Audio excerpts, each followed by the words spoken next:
Bom, o que nós vimos aqui nesse caso ah, de limitação é que tinha uma variável não básica, né? Uma variável que estava fora da base, no caso aqui x2, que a gente podia fazê-la ficar tão grande quanto a gente queria. Tá? E isso fazia com que o valor da função objetiva ficasse tão grande quanto a gente queria igualmente. Tá? Ah, tem um caso que é basicamente o contrário disso, tá? Que é quando a gente tem soluções degeneradas. Ops, degenerescência.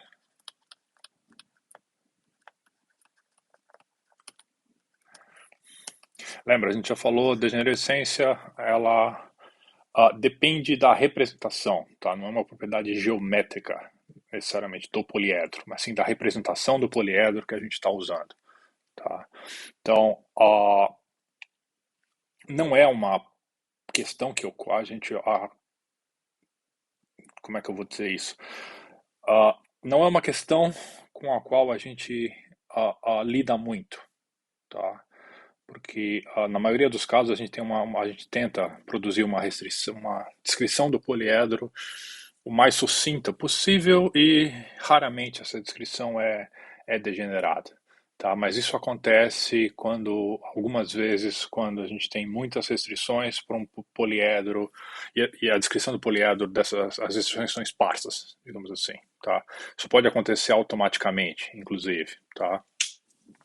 Em situações que a gente vai descrever com um pouco mais de detalhes mais para frente, mas basicamente quando a gente tem uma situação gerando muitos planos de corte simultaneamente para resolver um problema, um relaxamento de um problema de programação inteira, por exemplo, tá? Aí degenerescência passa a ser uma questão que o método tem que lidar, tá? E isso é extremamente importante, por quê? Porque, bom, a partir da degenerescência que pode ocorrer ciclagem, tá? E aí o método deixa de ser algorítmico. Tá? Então, não só a gente pode passar muito tempo no mesmo vértice sem melhorar, tá? Melhorar o valor da função objetivo, está melhorando porque as bases estão mudando, tá? Desde que a gente tem uma regra anti-ciclagem. Então, a necessidade das regras anti-ciclagem surgiu daí, tá? Por questões de degenerescência. Então, vamos ilustrar isso rapidamente. Imagina que a gente tem aqui um problema, sei lá, o max x2 nesse caso, está sujeito a menos x1 mais x2 menor ou igual a zero. Aqui a gente tem o x1 menor ou igual a 2, x1, x2 maior ou igual a zero. Tá? Então, não é difícil. Vamos plotar o gráfico desse sistema. Então a gente vê aqui o que? A gente vê que, bom, tem x1 menos x2 menor ou igual a zero, tá? Então x2 menor ou igual a x1. Então é como se a gente tivesse aqui a diagonal, né? Principal. Tá, ela tá aqui. Então, nesse caso aqui, a gente tem a restrição a menos x1 mais x2 menor ou igual a zero. E como aqui o x2 é menor ou igual a zero, então ela está para baixo, né? Tá. A gente tá para baixo nesse sentido.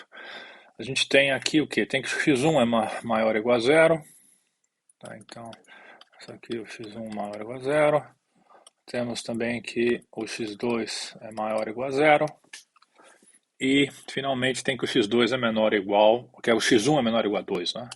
Tá, então, sei lá, vamos pensar que isso aqui é isso aqui vamos fazer uma escala um pouco maior, 2, então que seja aqui. Tá, então isso aqui vai ser equivalente e ela tem que estar para esse lado aqui, né? Tá, então isso aqui é o equivalente ao x1 menor ou igual a 2. Tá, então, bom, a função objetivo está aqui, né? Tá, a função objetivo não, a região viável. Tá? A função objetivo está nesse canto aqui, né? Ela é x2, máxima a x2, então ela cresce nesse sentido aqui. Tá? Ok. Oh. Então, bom, o que acontece com a degenerescência?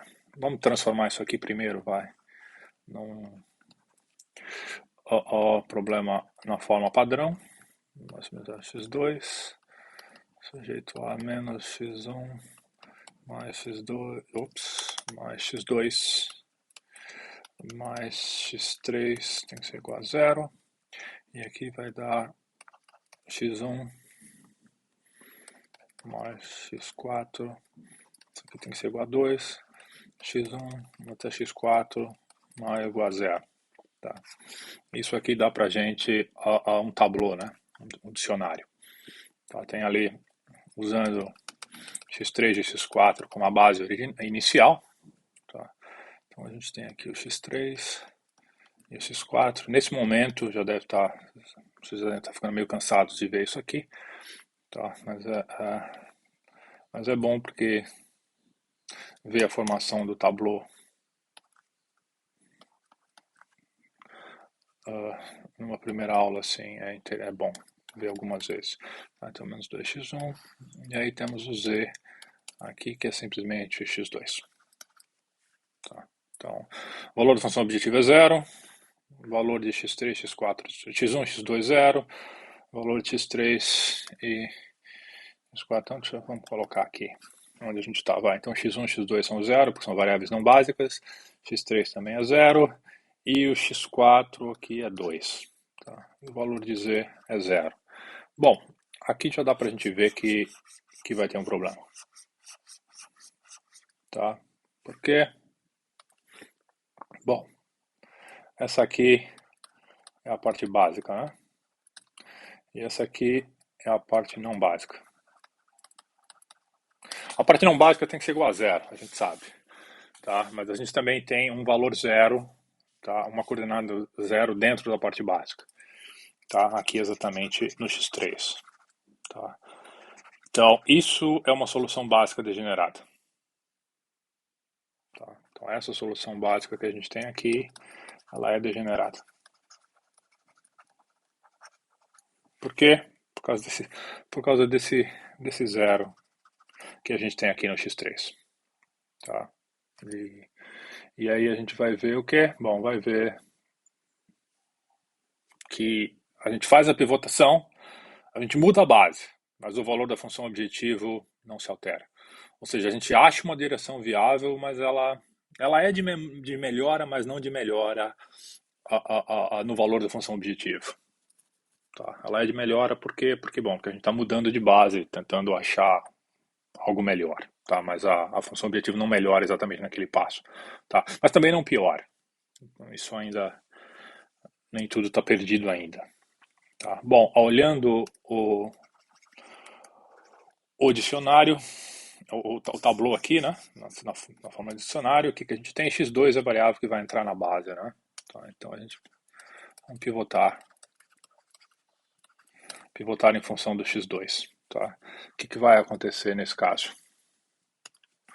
Bom, a gente tem, de novo, na pivotação, tem que manter as variáveis menores ou iguais a zero. x2 vai entrar na base, então a gente tem o quê? Tem que a primeira condição aqui é com relação aqui a variável x3, né? O que é a variável x? A restrição do x3 e a restrição do x4, vamos dizer pra gente. A restrição do x3, x1 está igual a zero, então isso aqui é simplesmente menos x2. Tá? Então, isso aqui implica o quê?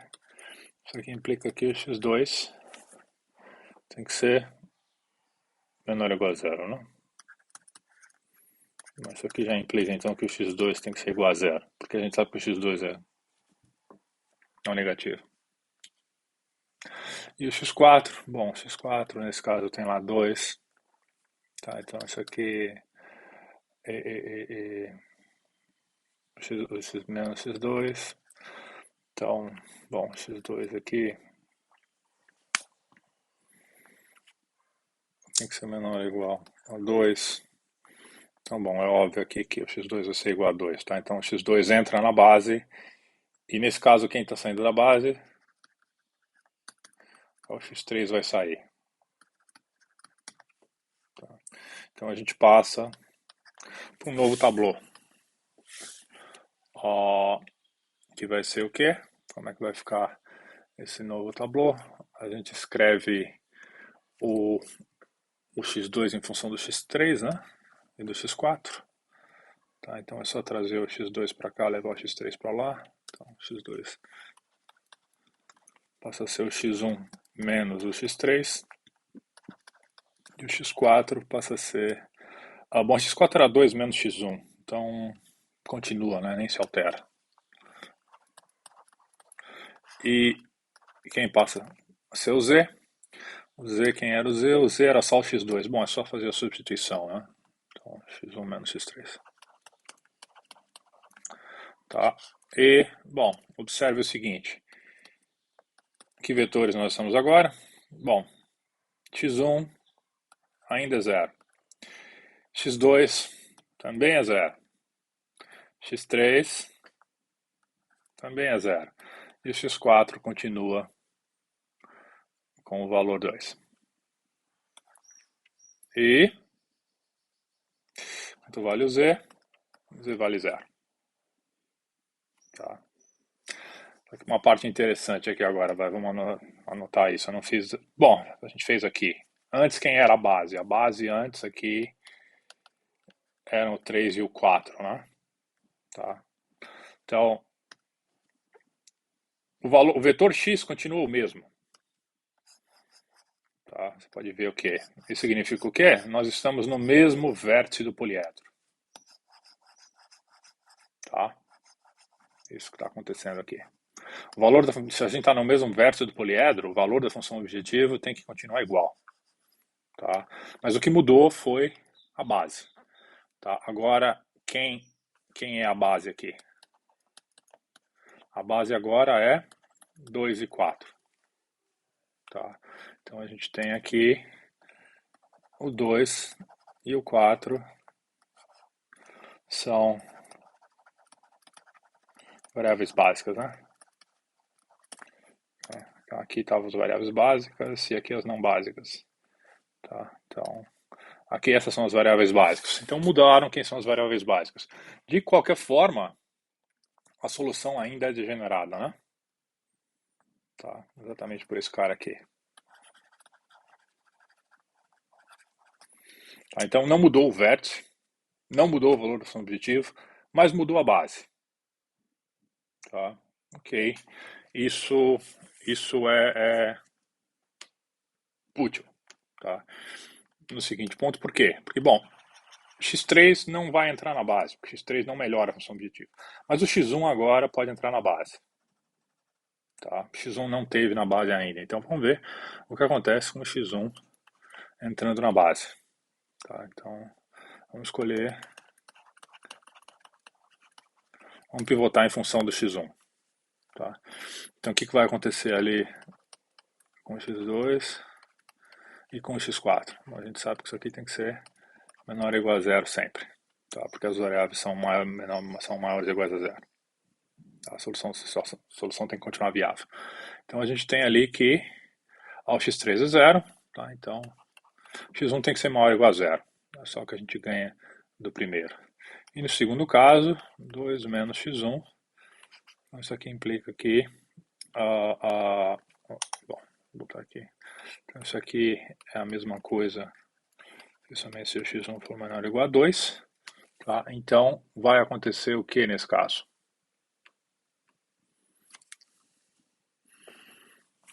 x1 tem que ser maior ou igual a zero, tudo bem, mas o limitante superior é esse aqui, né?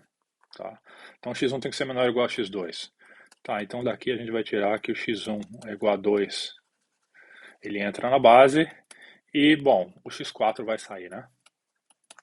Tá. Então isso vai levar a gente para um novo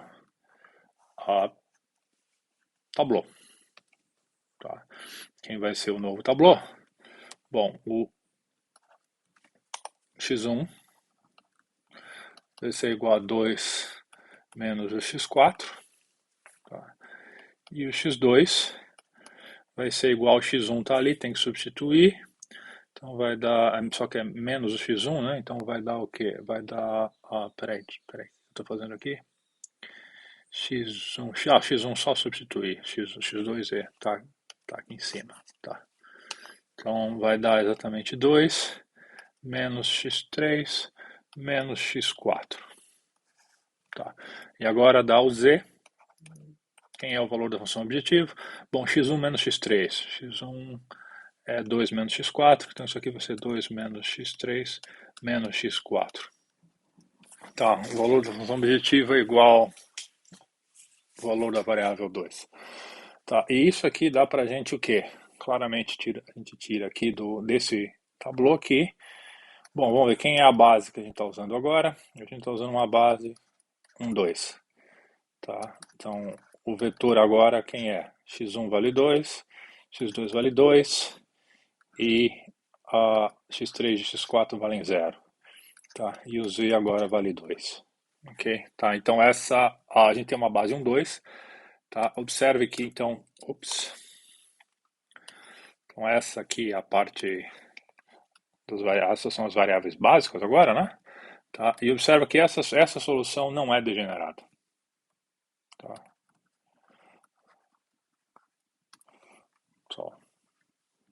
E mais do que isso, não tem melhoria a ser feita aqui. Tá? Se a gente aumentar o valor de x3, diminui o valor da função objetivo. Se aumentar o valor de x4, diminui o valor da função objetivo. Tá? Então, nesse caso aqui, a gente pode falar que o x2 é ótimo. Tá? Então, o que aconteceu aqui foi, bom, exatamente isso. Tá? O que vocês viram aqui, acho que não adianta continuar falando. A gente estava num tablô, fez a pivotação, mudou a base, mas não saiu do lugar. Tá? Parou em mesmo vértice, mesmo valor objetivo. Quer dizer, aqui era o inicial. Tá? Fez a pivotação, mudou a base, mesmo vértice, mesmo valor objetivo. Mas isso é um problema linear extremamente simples, né? Tá? Extremamente pequeno, simples, tá? Então, não é à toa que a gente pivotou um pouquinho e teve que fazer uma pivotação a mais, degenerada, e ainda chegou numa base boa, que era o ótimo, tá? Porque é bom, porque não tinha muitas restrições aqui, né? Tá? Mas tinha o suficiente para fazer o sistema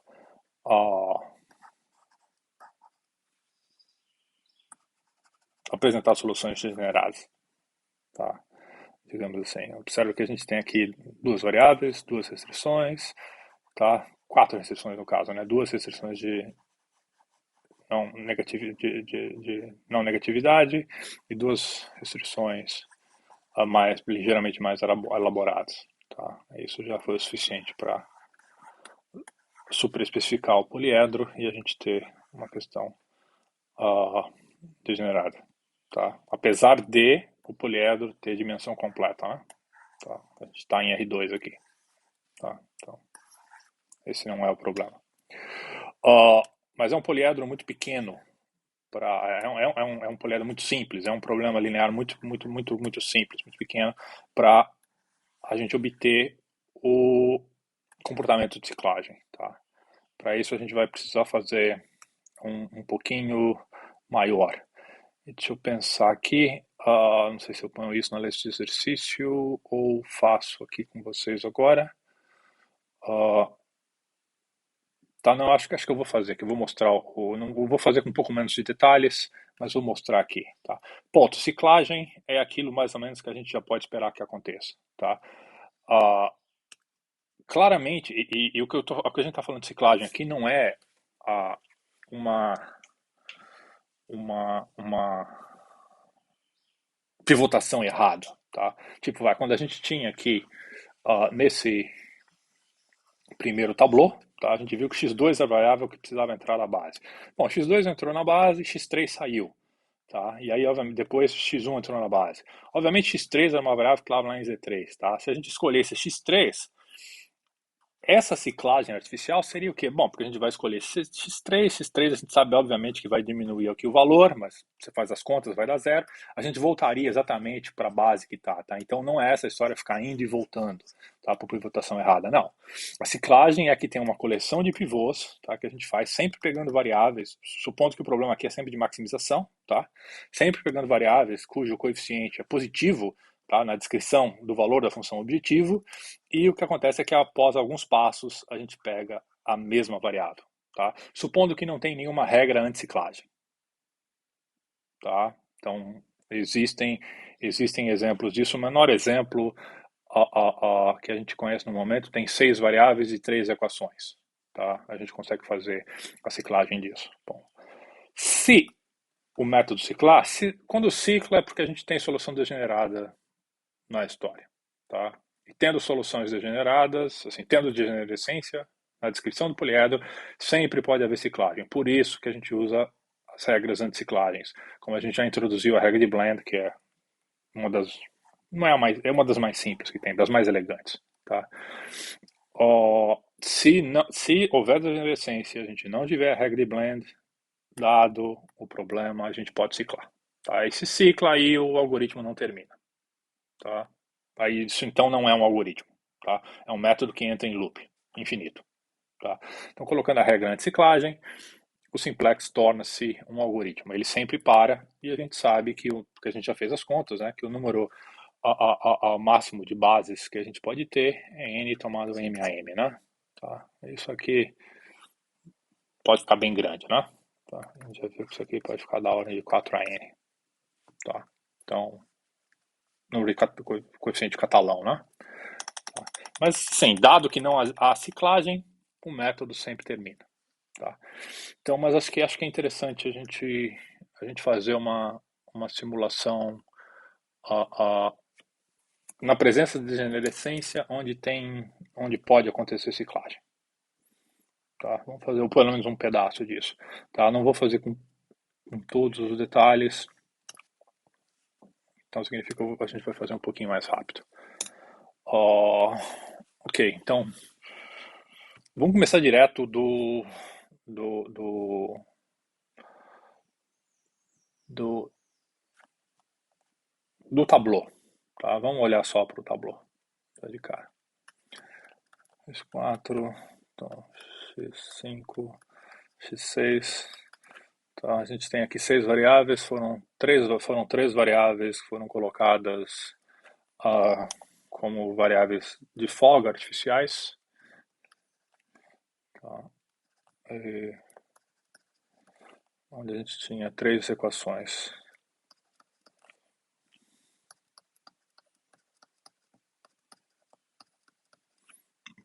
Menos 6x3, menos 4x3. Esse aqui, obviamente, é um exemplo que também eu pré-anotei.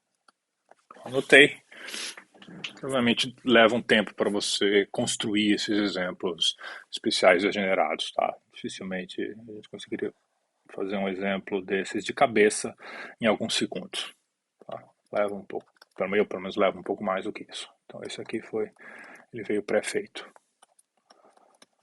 x2 mais 8x3, tá? Então, bom, não é difícil perceber aqui que a gente colocou as variáveis x4, x5, x6 como variáveis artificiais de folga, tá? Tem ali as restrições nas variáveis x1, x2, x3, continua sendo um problema de maximização, tá? E essa aqui era a nossa função objetiva, tá? Sem regra de Bland, tá? Anticiclagem ou lexicográfica, tá? Então, bom, não é difícil perceber aqui o que tanto x1 quanto x3 podem entrar na base, tá? A gente tem aqui, elas têm coeficientes positivos, tá? Vamos escolher o x3 para pivotar. Vou escolher como pivô. Vou escrever um pouco menos agora, tá? A gente sobe aqui e observa o quê? x3, bom, no x4, então 1 menos 2 x2, x3 aqui tem que ser limitado por meio, né? Tá? Chega aqui na x5, a gente observa aqui x3, 6, 3, meio também. 4, 2, meio, tá. Então, isso aqui já, todas as restrições ali de cima dão o quê? Dão que o x3 tem que ser igual a meio, tá? E mais, então, agora, o x3. E agora a gente tem o quê? A gente tem a deixa eu fazer esse pedaço, vai, fazer. Aqui é o primeiro, vamos fazer ele com os detalhes, então, vai. Para a variável x4 ali, a gente tem que o zero tem que ser menor ou igual a quê? 1 menos 2 x3, né? Isso aqui implica que o x3 tem que ser o quê? Tem que ser menor que meio. Para a variável x5, o 3 menos 6 x3. Isso implica que o x3 tem que ser menor ou igual a meio. E aí, para o x6, 2 menos 4, desculpa, x3. Então isso aqui implica que o x3 tem que ser menor ou igual a meio. Tá?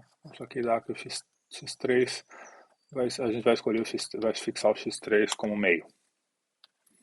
E, bom, e qualquer uma dessas variáveis podem sair da base. Tá? A gente tem mais de uma escolha aqui. Tá? Então, tinha escolha na hora da entrada e tem escolha na hora da saída. Tá? Quando eu tenho escolha na hora da saída da variável na base, ter escolha na hora da entrada é comum. Ter escolha na saída da variável, isso aponta para a degenerescência já. Tá? Já deve estar claro aqui no momento. Tá? Então, bom, a gente vai ter que escolher uma. Arbitrária, né? Tá? Vamos escolher. Escolhemos x4 para sair da base. Ok? Então isso aqui vai levar o quê? Isso aqui vai levar para um novo tablô. Tá? Quem vai ser o novo tablô? Aí tem as continhas. E aí agora que eu não vou ficar fazendo todas as continhas como a gente já fez, você faz você mesmo. Tá? Então a x3 vai entrar na base, eu só vou colocar o tablô aqui. Então a gente vai ficar com meio, a gente ainda vai ter o x4 e vai ter o x6. X4 foi o que saiu da base. Ops. Então vai ter o x5 e o x6. Isso. Essas vão ser as variáveis.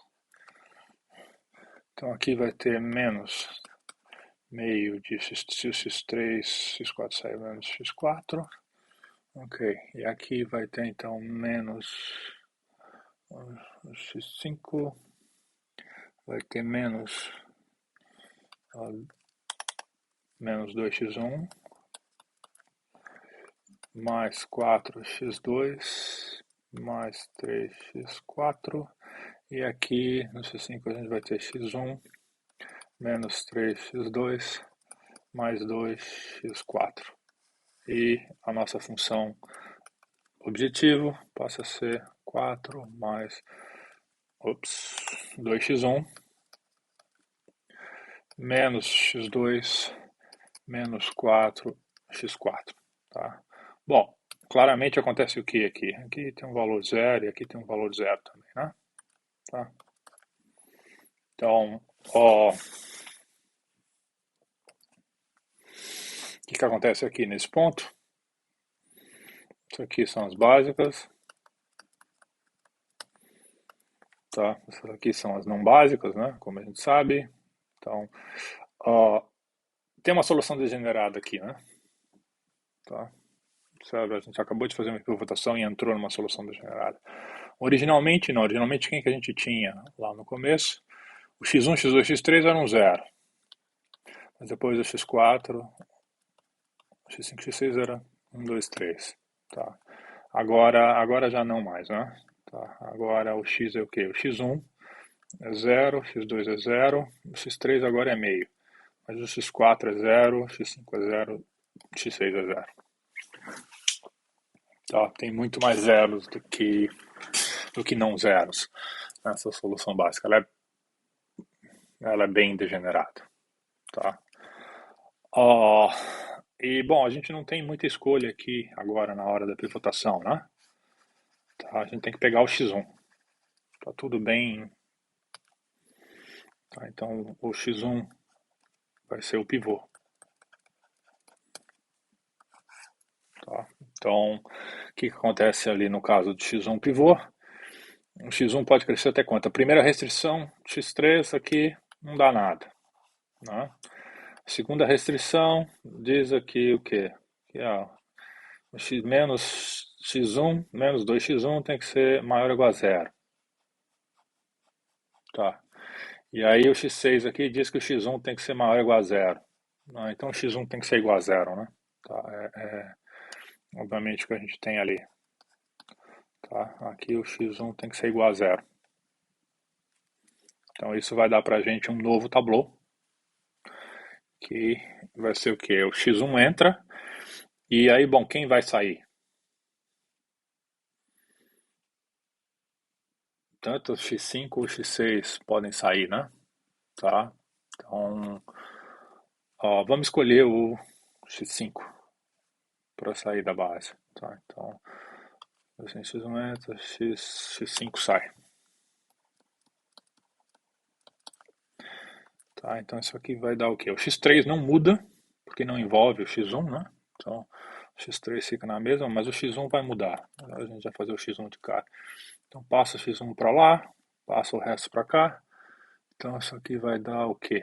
Vai dar o passo menos x1, vai dar 2x1. Então, vai ter o x2, x3, x4. Então, isso aqui vai dar... x1 vai ser 2x2. Vai ter mais 3 meios, né? x4. E aí o x5 vai ser mais meio, menos meio. Menos mesmo? Menos, isso. Tá? O x3 não mudou. Então, o x3 continua como meio. Menos meio de x4. E o x6 muda, né? Tá? Porque o x1 está lá dentro. Então a gente tem que colocar o x1 lá dentro. Então vai ter o x2, x3 menos. Então vai dar menos x2. Aí o x1 não tinha x3, não acontece, mas o x4 está lá. Então isso aqui vai dar mais 7,5 de x4. E aí, bom, x5 também aparece lá. Menos meio de x5. E aí finalmente o z. Isso aqui vai dar o quê? O Z tinha o 4 continua. Não mudou o valor da função objetivo. A gente já estava esperando que não mudasse, né? Tá, 2x1, x1 substitui, então x1 menos x2. Então isso aqui vai dar mais, quando é menos ali, 3x2. Menos x4, é isso? 4 menos 4. Tinha o 2 na frente, isso. E aqui vai dar menos x5. Tá? Então, observando ali de novo, ali são as básicas, né? Quem é o vetor, observa que é o mesmo, né? Tá, o x1 aqui tem um zero, mais, e aqui tem um zero menos, né? Tá, então o vetor não muda, né? Normal. Tá, mas a base agora muda, né? Tá, agora é 1, 3 e 6. Tá? Bom, não é difícil perceber o que? Só tem uma variável para entrar na base. x2. Então a gente escolhe lá o x2 como pivô. Tá? E jogo x2 é seu pivô, jogo o x2 ali em cima. Tá? O que acontece da primeira? A primeira, 0, 0, a gente tem que a primeira, bom, ela tem que ser maior ou igual a 0. Tá? A terceira não envolve o x2, então não dá restrição nenhuma. O x3. X6 dá que menos x2 tem que ser maior ou igual a 0. Então x2 tem que ser menor ou igual a 0. Então maior ou igual a 0, menor ou igual a 0, é menor ou igual a 0, tudo bem. Tá? Então, o mais restrito que a gente tem, o upper bound é o 0. Então, x2 vai entrar, mas vai entrar com valor 0. Tá? E aí, tanto o x1 quanto o x6 podiam sair. Nesse caso, vai sair o x1 de novo. Tá? Então, o que acontece nesse caso? Então, o x2 entra na base, Ups, o x2 entra na base e o x1 sai. Então, seria aqui, fica fazendo o resto das regrinhas. E esse foi mais um exemplo de degeneração e a gente pode continuar. E bom, eventualmente isso aqui vai funcionar, tá? Então, ó, ilustramos a degenerescência com dois exemplos distintos, tá? Eu deixo aqui como exercício um outro caso, tá? Digamos assim, x5, x6, x7, já vou botar o tabuleau de cara, tá? Então, menos meio mais 11 meios de x2 mais 5 meios de x3 menos 9 x4. x6 vai ser menos meio aqui x1. x1 mais 3 meios de x2 mais meio de x3 menos x4 e x7. Espera aí, preciso de espaço aqui. E aí temos aqui o x7 é igual a 1 menos x1. E aí fica o z aqui como se fosse a 10x1 menos 57x2 menos 9x3 menos 24x4. Tá? Fica este exercício para é também degenerado e você pode praticar. Tá? Então, fato.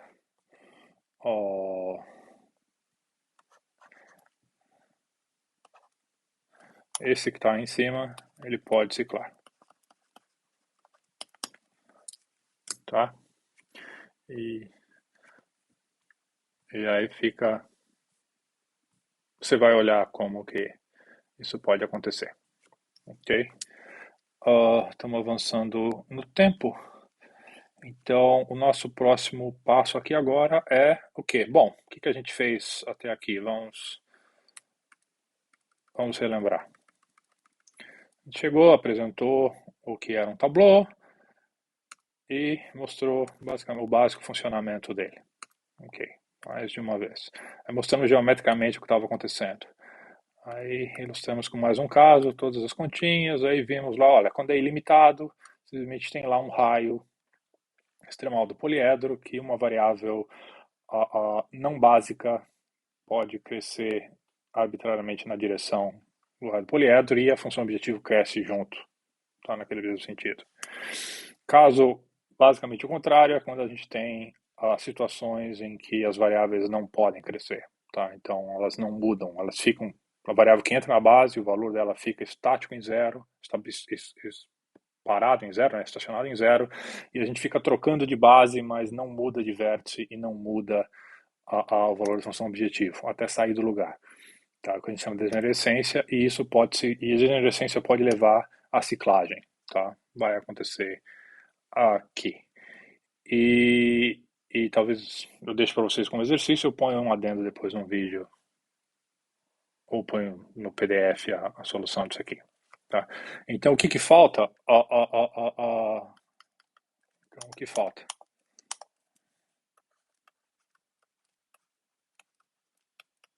Bom, duas coisas. Primeira regra, anticiclagem. Tá? Que a gente já fez isso aqui, por exemplo, com uma regra de Blunt. Que é aquela a gente escolhe, se a gente tem mais de uma variável para entrar na base, escolhe sempre a de menor índice. Se tem mais de uma variável para sair da base, escolhe sempre a de menor índice. Tá? É a regra mais fácil de lembrar e é uma das mais elegantes, digamos assim. Tá? Nunca ciclo usando a regra de Blunt. Mas ela não é uma regra polinomial. Tá? A gente vai falar disso, assim a gente ainda vai falar. Segundo, como obter uma solução viável inicial. Tá? Se a gente olhar em tudo que a gente fez até agora, foi sempre trivial, dos exemplos que a gente deu. Tá? A gente tinha lá um problema, um PL, nesse caso aqui quase de forma canônica, né? Mas tudo bem, a gente transformou ele na forma padrão, e da forma padrão já saía a primeira base. Tá? E todas as variáveis iguais a zero. No começo, as variáveis não básicas iguais a zero já funcionavam, tá? E a gente tinha as variáveis não básicas com valor apropriado, tá? Então, achar, assim, o problema foi extremamente fácil porque a gente sabia que o problema era viável, tá? Então, obter a primeira solução viável foi elementar, tá? Mas ainda resta a seguinte questão: bom, e se o problema não fosse viável? A gente já sabe lidar com isso, tá?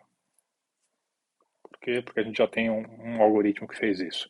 Nós vamos trazer isso de volta para o Simplex. Segundo, mesmo que o problema seja viável, bom, a gente tem que obter uma solução viável inicial. Tá? Então, basicamente, a gente vai ver como usar o próprio algoritmo Simplex para fazer isso. Testar a viabilidade e, caso seja viável, obter uma solução viável inicial. Tá? É o que é chamado na literatura de Simplex fase 1. O que a gente fez foi a simulação da fase 2. Tá? Dado que a gente já tem um ponto inicial, a gente pode uh, sair fazendo as pivotações e determinar se o algoritmo determina se o problema é ilimitado ou determina uma solução ótima. Tá? E implementando a regra de blend direitinho, ele não cicla caso a gente tenha problemas de soluções degeneradas. Tá?